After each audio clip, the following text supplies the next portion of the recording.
Hi students, good morning.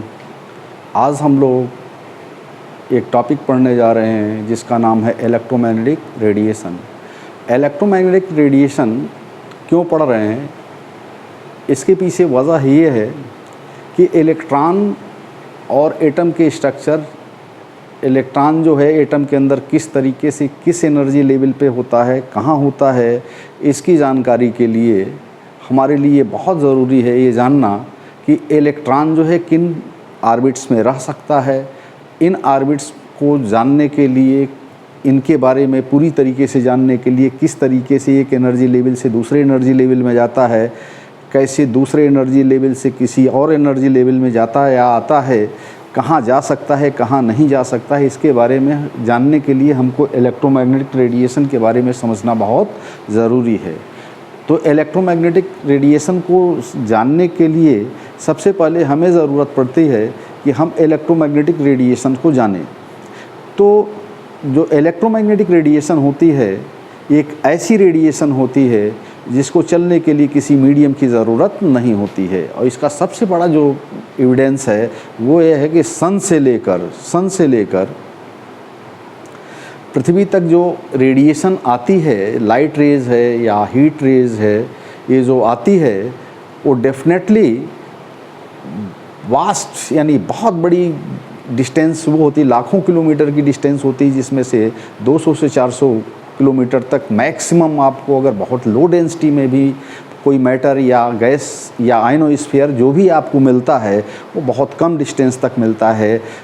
Maximum parts of light जो length cover करती है वो वैक्यूम में ट्रेवल करती है, यानी इसे मीडियम की ज़रूरत नहीं होती है। बच्चों, आप लोगों ने वेव में पढ़ा होगा, साउंड वेव में, उसमें चलने के लिए मीडियम की ज़रूरत होती है, बट इलेक्ट्रोमैग्नेटिक वेव को चलने के लिए मीडियम की ज़रूरत नहीं होती है।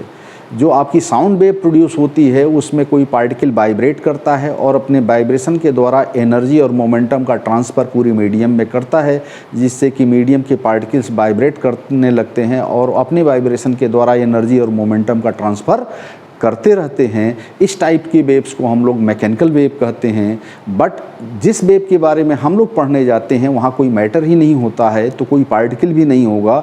जब पार्टिकल नहीं होगा तो वो वाइब्रेशंस कैसे हमारे तक पहुँचता होगा, डेफिनेटली इसके बारे में जानने के लिए हमको इलेक्ट्रोमैग्नेटिक वेव की ओरिजिन के बारे में सबसे पहले समझना होगा। इलेक्ट्रोमैग्नेटिक वेव जो जनरल होता है, सबसे पहले इसको अगर एक्सपेरिमेंटली वेरिफिकेशन यानी प्रोड्यूस भी किया था, डिटेक्ट भी किया था, तो उन्होंने हर्ट्ज़ ने किया था। हर्ट्ज़ ने क्या किया था, एक कैपेसिटर लिया था। कैपेसिटर क्या होता है, कैपेसिटर जो है मेटल की प्लेट्स होती है, जिसको एक प्लेट को जो है अर्थ से कनेक्ट कर दिया और दूसरे को कनेक्ट कर दिया, यानी आप कहिए कि एक वाइब्रेटिंग सोर्स से एक को नेगेटिव टर्मिनल से कनेक्ट कर दिया, एक को पॉजिटिव टर्मिनल से कनेक्ट कर दिया, और उसमें लगातार मैग्नेट जो है ये पोलरिटी चेंज करते रहे, जिसकी वजह से क्या होता है, वायरिंग मैग्नेटिक इलेक्ट्रिक फील्ड पैदा होता है, और वायरिंग इलेक्ट्रिक फील्ड से वायरिंग मैग्नेटिक फील्ड पैदा होता है, और वायरिंग मैग्नेटिक फील्ड और वायरिंग इलेक्ट्रिक फील्ड ये दोनों मिलकर जो होते हैं ये क्या प्रोड्यूस कर देते हैं, इलेक्ट्रोमैग्नेटिक वेव प्रोड्यूस कर देते हैं, जो कि आपको इस फिगर में देखिए दिखाया गया है। इस फिगर में दिखाया गया, देखिए इलेक्ट्रिक वाइब्रेशंस ऐसे ऐसे हो रहे हैं और मैग्नेटिक वाइब्रेशन इसके परपेंडिकुलर प्लेन में हो रहे हैं, और वेव जो प्रोपिगेट कर रही है वो डेफिनेटली इन दोनों के परपेंडिकुलर डायरेक्शन में, यानी मैग्नेटिक वाइब्रेशन और इलेक्ट्रिक वाइब्रेशन दोनों के परपेंडिकुलर डायरेक्शन में आगे बढ़ रही है। तो इलेक्ट्रोमैग्नेटिक वेव जब चलती है तो उसे मीडियम की ज़रूरत नहीं होती है, ये चीज़ हम लोग पहले से ही जान चुके हैं। अब हम लोग जानेंगे कि इलेक्ट्रोमैग्नेटिक वेव जो है वो उसकी अपनी क्या प्रॉपर्टीज़ हैं। तो इलेक्ट्रोमैग्नेटिक वेव जो होती है वो जो आगे बढ़ती है तो वो किसके, इलेक्ट्रिक और मैग्नेटिक फील्ड के वाइब्रेशंस के रूप में बढ़ती है, इलेक्ट्रिक फील्ड और मैग्नेटिक फील्ड के वाइब्रेशन के रूप में रहती है। जैसे E = E0 sin ωt - kx इस रूप में चल रही है,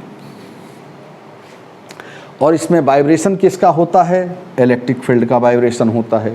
इसी तरीके से मैग्नेटिक फील्ड भी होगी, B = V0 sin ωt - kx के फॉर्म में चलेगी, जिसमें टाइम के हिसाब से वेरिएशन, जब किसी पार्टिकल यानी किसी पर्टिकुलर प्लेस पर अगर हमको देखना होगा तो x को फिक्स कर देंगे, एक्स को फिक्स कर देंगे और टाइम वेरी करता रहेगा, तो अकॉर्डिंगली इलेक्ट्रिक फील्ड आपका जो है ये क्या कर देगा, फ्लक्चुएट करेगा। आप जानते हैं कि साइन की वैल्यूज -1 से +1 के बीच में ऑसिलेट करती है। अकॉर्डिंगली जो आपका इलेक्ट्रिक फील्ड होगा वह E0 -E0 से +E0 के बीच में क्या करेगा, ऑसिलेट करेगा, इसकी वैल्यू में परिवर्तन आएगा। इसी तरीके से मैग्नेटिक फील्ड भी जो होगा उसमें भी जो है वो V0 sin ωt - kx होगा।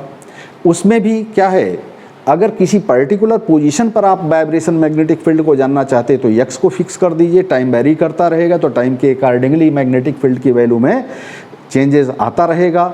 और अगर आप चाहते हैं कि हम मीडियम के यानी एक ही इंस्टेंट पर मीडियम के डिफरेंट प्लेसेस पर अगर मैग्नेटिक फील्ड या इलेक्ट्रिक फील्ड के बारे में अगर हम जानना चाहते हैं तो ज़ाहिरी को टी को फिक्स कर देंगे और एक्स को वेरिएबल बना लेंगे, तो डिफरेंट पोजीशन पर इलेक्ट्रोमैग्नेटिक वेव्स जो है या इलेक्ट्रिक फील्ड की उस इंस्टेंटेनियस वैल्यू क्या है ये हम पता कर सकते हैं।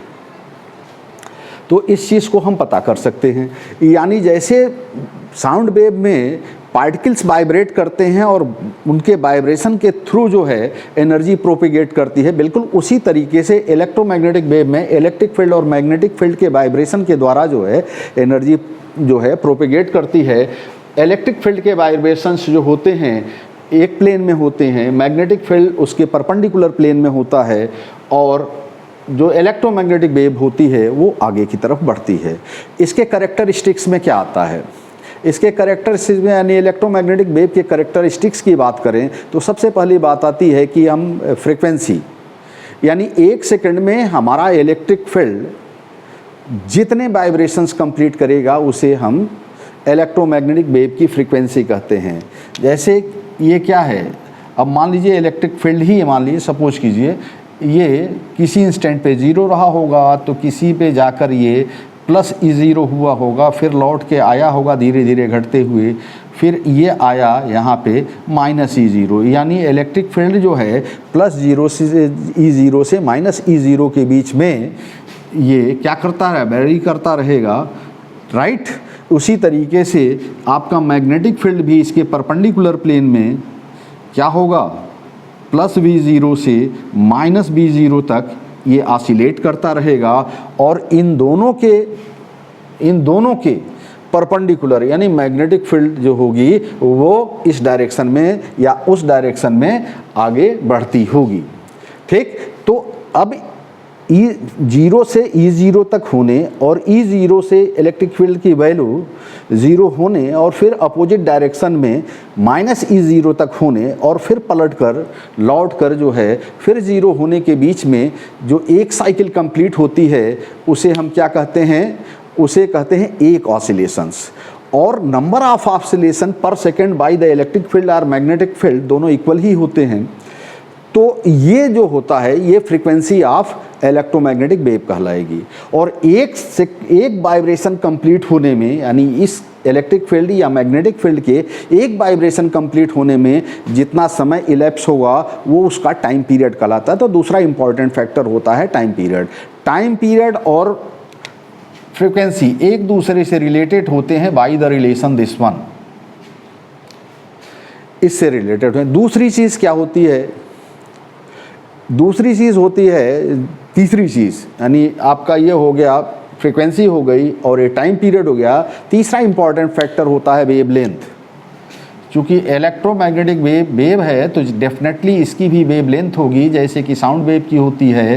तो जो वेवलेंथ है वो क्या होगा, वेवलेंथ जो होगा एक वाइब्रेशन कंप्लीट करने में, चाहे वो इलेक्ट्रिक फील्ड का हो या मैग्नेटिक फील्ड का हो, ये कंप्लीट ऑसिलेशन करने में हमारी वेव जितनी डिस्टेंस से आगे बढ़ जाती है उसे हम क्या कहते हैं, उस लाइट वेव की या उस इलेक्ट्रोमैग्नेटिक वेव की क्या कहते हैं, वो हम वेवलेंथ कहते हैं। अब लाइट वेव्स का दिया तो एक्चुअली लाइट वेव्स भी जो होती है वो इलेक्ट्रोमैग्नेटिक वेव्स होती है।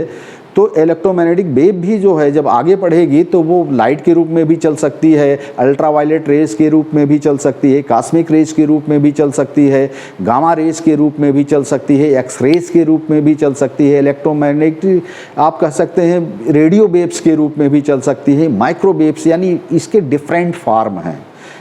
एक फार्म नहीं होता है, बहुत सारे फार्म्स हैं, और हर फार्म जो होता है वो आगे जैसे अगर बढ़ेगा तो ये इलेक्ट्रोमैग्नेटिक वेरिएशन चाहे जिस फार्म में हो वो एक ही तरीके से आगे बढ़ती है through vibration of electric and magnetic field. अब इसमें क्या होता है, आपको ये समझना पड़ेगा कि जो इलेक्ट्रोमैग्नेटिक वेव होगी वो कहाँ से कहाँ तक होगी। यानी मेनली अगर कुछ पर्टिकुलर वेवलेंथ के बारे में बात करें, पर्टिकुलर मैग्नेटिक इलेक्ट्रिक फील्ड की बात करें या इलेक्ट्रोमैग्नेटिक वेव की बात करें, तो उसमें सबसे छोटी वेवलेंथ किसकी होती है? सबसे छोटी वेव जो होती है वो कॉस्मिक रेज की होती है। क्या होती है? 0 से 0.1 एंगस्ट्रॉम के बीच में होती है, और इसकी फ्रीक्वेंसी होती है 3 × 10⁻20।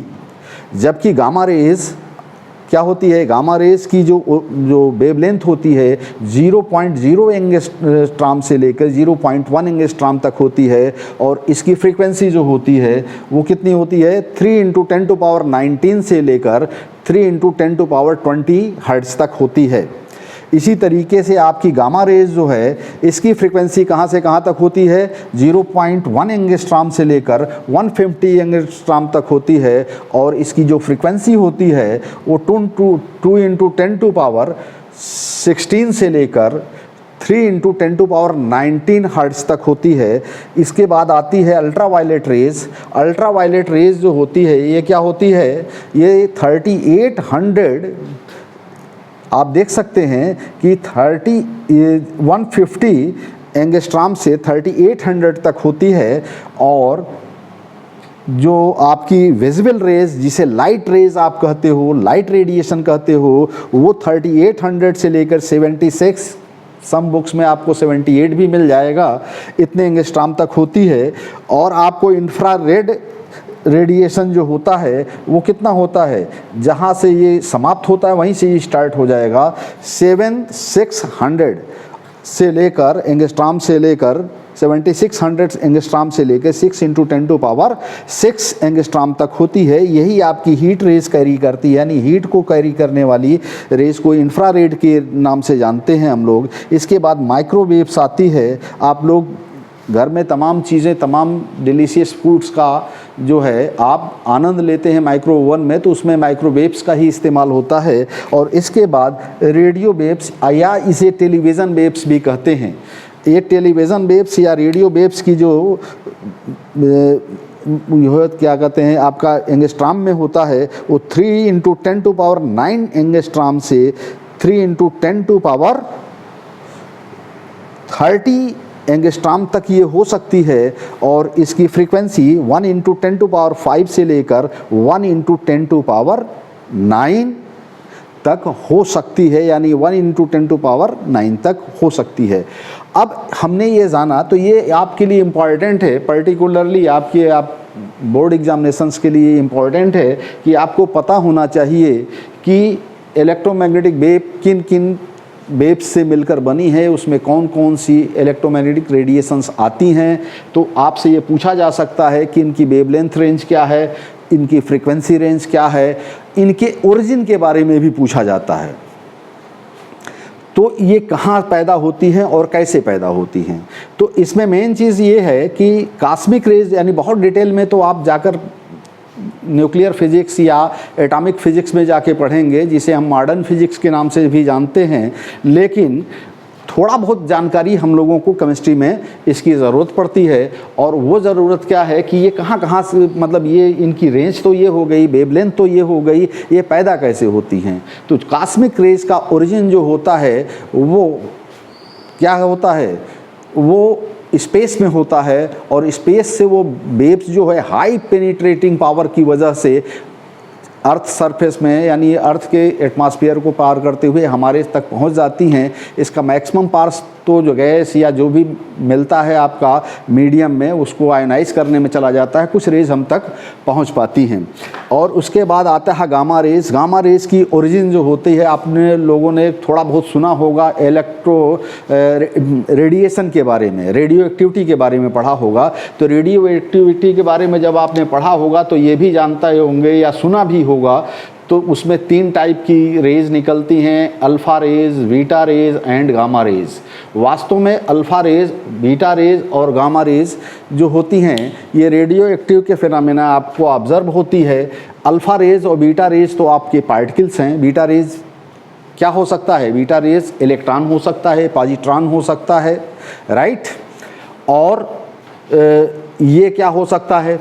Alpha raise. अल्फ़ा रेज में जो होते हैं आपका हीलियम न्यूक्लियस होता है। और गामा रेज क्या होता है? ये इलेक्ट्रोमैग्नेटिक रेडिएशन है। अल्फ़ा और बीटा इलेक्ट्रोमैग्नेटिक रेडिएशंस नहीं हैं। इलेक्ट्रोमैग्नेटिक रेडिएशन इसमें कौन है? गामा है।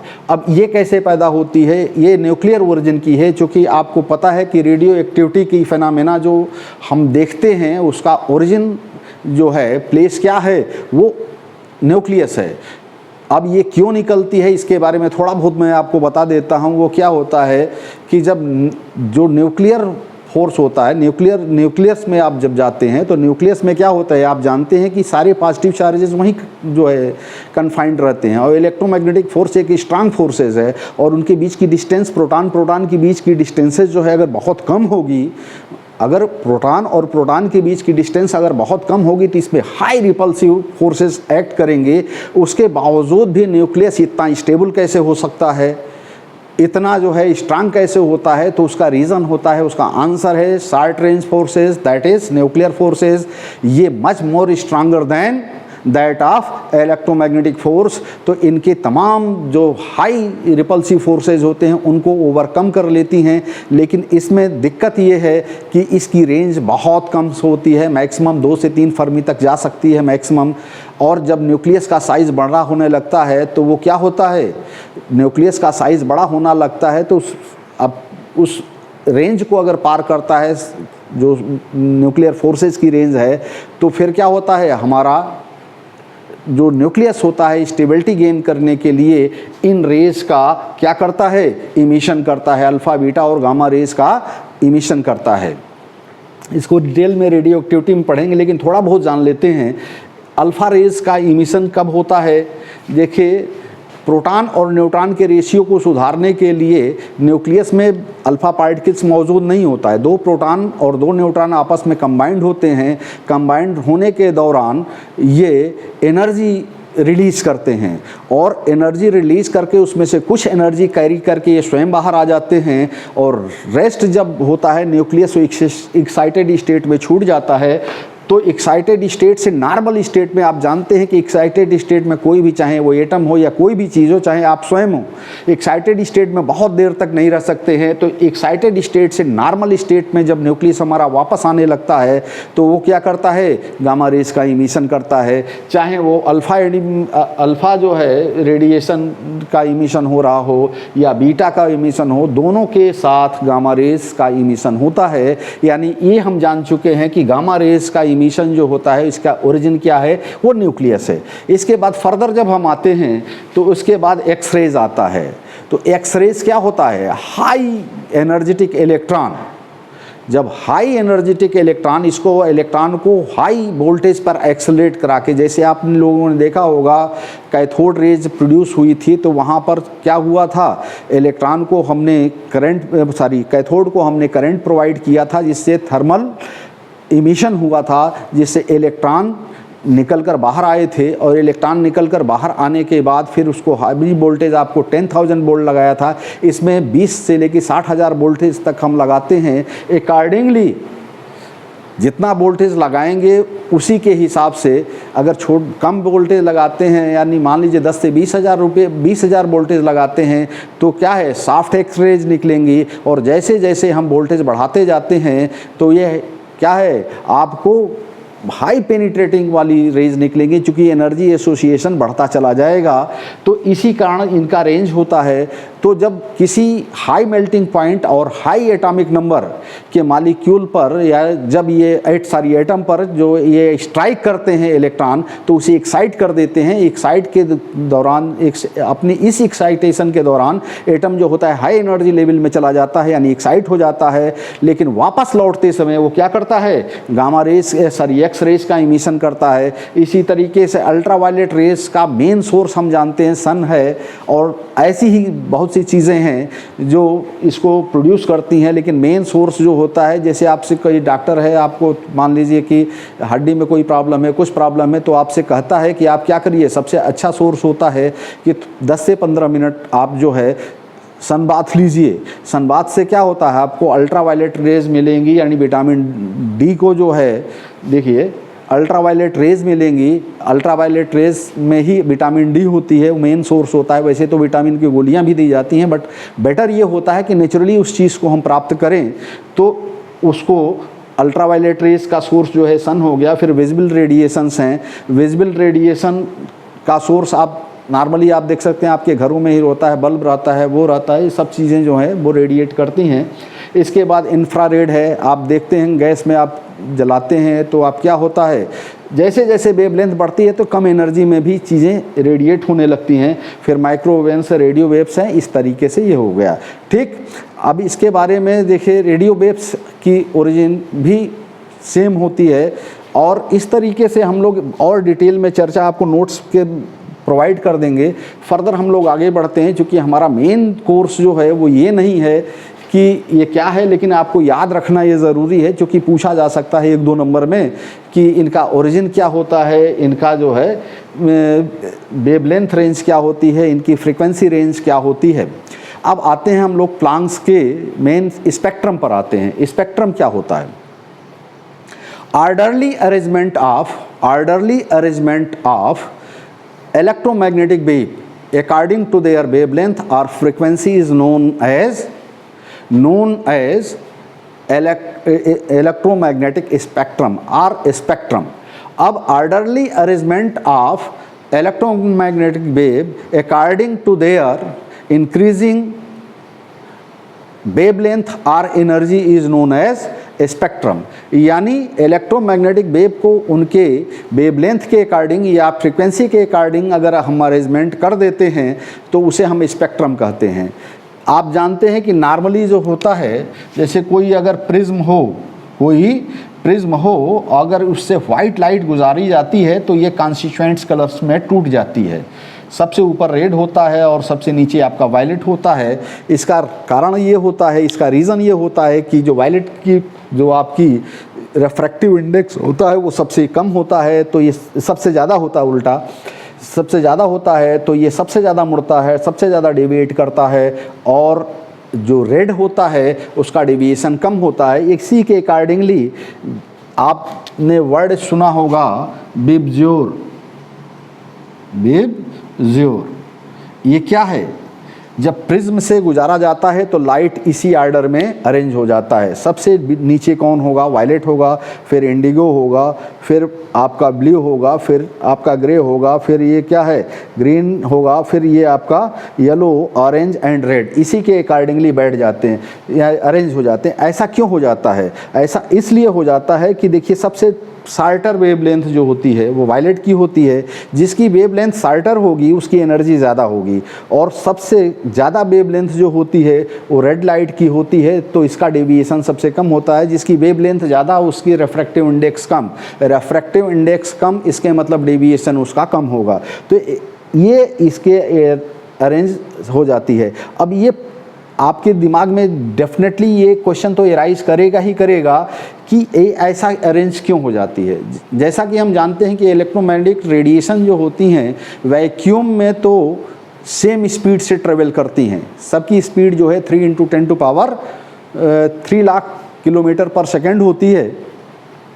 तो 3 लाख किलोमीटर पर सेकंड होती है, तो डेफिनेटली सबके सब एक ही स्पीड से जाती हैं, तो सब एक साथ जाती हैं। लेकिन जैसे ही किसी अन्य मैटर में प्रवेश करती हैं तो उसके रिफ्रैक्टिव इंडेक्स जो होता है उसके वेवलेंथ के अकॉर्डिंगली हो जाता है, तो स्पीड बदल जाती है। अगर किसी मीडियम में जाते हैं तो लाइट की स्पीड जो होती है वो क्या हो जाती है, c/λ हो जाती है। तो जिसकी फ्रीक्वेंसी कम होगी, जिसकी फ्रीक्वेंसी ज़्यादा होगी, यानी वेवलेंथ कम होगी, उसका रिफ्रैक्टिव इंडेक्स ज़्यादा हो जाएगा, तो उसका रिफ्रैक्टिव इंडेक्स ज़्यादा होने की वजह से वो ज़्यादा मुड़ जाती है। और जब उसकी वेवलेंथ बड़ी होगी तो वेलोसिटी कम हो जाएगी। तो वेलोसिटी चूँकि अलग अलग हो जाती है, तो ये वेलोसिटी अलग हो जाती है, वेवलेंथ अगर बदलती है तो वेलोसिटी भी अलग अलग हो जाती है। एक देखिए फ्रीक्वेंसी एक चीज़ होती है कि एक मीडियम से दूसरे मीडियम में जाने पर फ्रीक्वेंसी में कोई चेंज नहीं आता है, वेवलेंथ में चेंज आ जाता है। और वेवलेंथ में चेंज आता है किसकी वजह से? रिफ्रैक्टिव इंडेक्स की वजह से, according to relation this one. ये क्या है? Speed of electromagnetic wave, speed of electromagnetic wave in vacuum और एयर, और लेम्डा क्या है? Refractive index of the rays. अब रेज जिसका वेवलेंथ कम होगी, आप देख सकते हैं सी फिक्स है, यानी न्यूमरेटर आपका फिक्स है और डिनोमिनेटर आपका बदलता जा रहा है। तो डिनोमिनेटर अगर छोटा होगा तो वेलोसिटी बड़ी मिलेगी आपको, सॉरी अगर वेवलेंथ छोटा होगा तो वेलोसिटी ज़्यादा होगी, और जिसमें वेवलेंथ कम होगा, ज़्यादा होगा, उसमें वेलोसिटी कम हो जाएगी। अकॉर्डिंगली ये अरेंज हो जाती हैं। अब ये क्यों वेलोसिटी की वजह से ये मुड़ती हैं, ये तो चर्चा का विषय है, लेकिन वो फिजिक्स में पढ़ाया जाएगा, इस यहाँ का ये मैटर नहीं। यहाँ तो सिर्फ हम ये जानते हैं कि ये हमको एक अरेंज स्पेक्ट्रम मिला, यानी अपने वेवलेंथ के हिसाब से जो है ये अरेंज्ड हो गई। अब इसके बाद फर्दर आते हैं हम लोग, इलेक्ट्रोमैग्नेटिक रेडिएशन के बाद फिर आते हैं कि इनके ओरिजिन के लिए सबसे पहले स्टडी किसने की थी। आपने देखा होगा कि जैसे रदरफोर्ड ने अपना एटॉमिक मॉडल दिया था तो प्लैंक्स फॉरवर्ड आए, वो सबसे आगे बढ़े और उन्होंने बताया कि रेडिएशन, जैसे जब इलेक्ट्रॉन किसी सर्कुलर ऑर्बिट में चक्कर काटेगा, उन्होंने उसको पार्किंग ऑर्बिट्स नहीं कहा था, उन्होंने कहा था कि इलेक्ट्रॉन सर्कुलर ऑर्बिट्स में चक्कर काटेगा। तो सर्कुलर ऑर्बिट में चक्कर काटेगा तो मैक्सवेल जो होते, प्लैंक्स मैक्सवेल प्लैंक जो है वो एक ऐसी थ्योरी के साथ आए कि जब कोई चार्ज पार्टिकल अगर एक्सेलरेट करता है तो उस दौरान वह इलेक्ट्रोमैग्नेटिक वेव का रेडिएशन करता है। तो इलेक्ट्रोमैग्नेटिक रेडिएशन का जो है इमिशन करता है, तो इलेक्ट्रोमैग्नेटिक रेडिएशन के इमिशन के दौरान क्या होता है, कैसे होता होगा, तो उसके बारे में उन्होंने बताया कि जो एनर्जी होती है वो कंटिन्यूअस ट्रेन के रूप में नहीं होती है, यानी लगातार श्रृंखला नहीं होती है, बल्कि वो डिस्क्रीट जो है एनर्जी का इमिशन, कोई भी सोर्स जो लाइट, जो इलेक्ट्रोमैग्नेटिक वेव के ओरिजिन का जो सोर्स होता है वह कंटिन्यूअस ट्रेन ऑफ वेव्स नहीं इमिट करता है, बल्कि ये क्या करता है, डिस्क्रीट एनर्जी के छोटे छोटे पैकेट्स के रूप में चलता है। ये एनर्जी जो आपके लाइट के या इलेक्ट्रोमैग्नेटिक वेव के जो चलती है वह एनर्जी के छोटे छोटे बंडल्स के रूप में चलती है, जिसे उन्होंने क्वांटा कहा था, जिसे उन्होंने क्या कहा था, क्वांटा कहा था। और बाद में इस स्टडी को बढ़ाया किसने, आइंस्टीन ने आए और उन्होंने इसको और ज़्यादा एलिब्रेट कर दिया। लेकिन इसके बारे में चर्चा हम जो है नेक्स्ट वीडियो में करेंगे, राइट, या लाइव करेंगे इंटरेक्टिव क्लासेस में। Okay, thanks.